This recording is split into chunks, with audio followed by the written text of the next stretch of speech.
Dans une semaine pile, ce sera la journée de grève et de manifestation contre la réforme des retraites.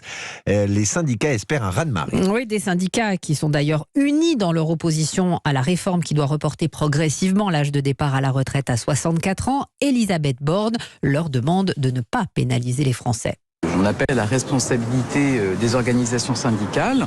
On peut faire grève, il faut aussi être attentif au quotidien de nos concitoyens. On est dans une période qui peut être compliquée, avec de l'inquiétude, notamment sur l'inflation.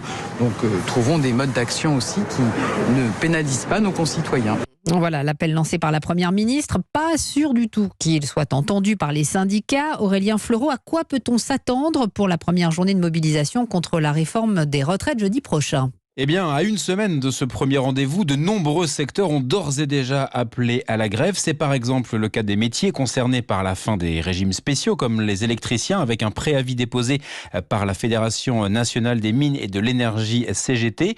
Même chose à la RATP, où 4 syndicats appellent à rejoindre le mouvement.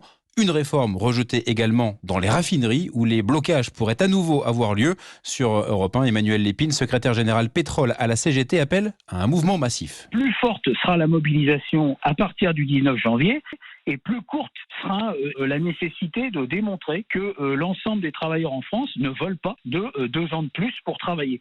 Donc nous appelons l'ensemble des travailleurs des secteurs économiques aussi bien publics que privés à se mobiliser massivement le 19 janvier. Et puis cet après-midi, les cheminots se sont réunis. Les 4 principaux syndicats de la SNCF appellent aussi à la grève le 19. Même s'il n'y a plus de régime spécial pour les nouveaux entrants depuis 2020, eux aussi sont tous mobilisés contre la réforme des retraites. Aurélien Fleureau, Elisabeth Borne recevaient ensemble les 3 dirigeants LR cet après-midi avec l'espoir qu'ils votent son texte. Le président des Républicains Éric Ciotti, le patron des députés Olivier Marleix et celui des sénateurs Bruno Retailleau. À la sortie, ils ont vanté leur succès à infléchir la réforme, notamment sur la revalorisation des petites retraites.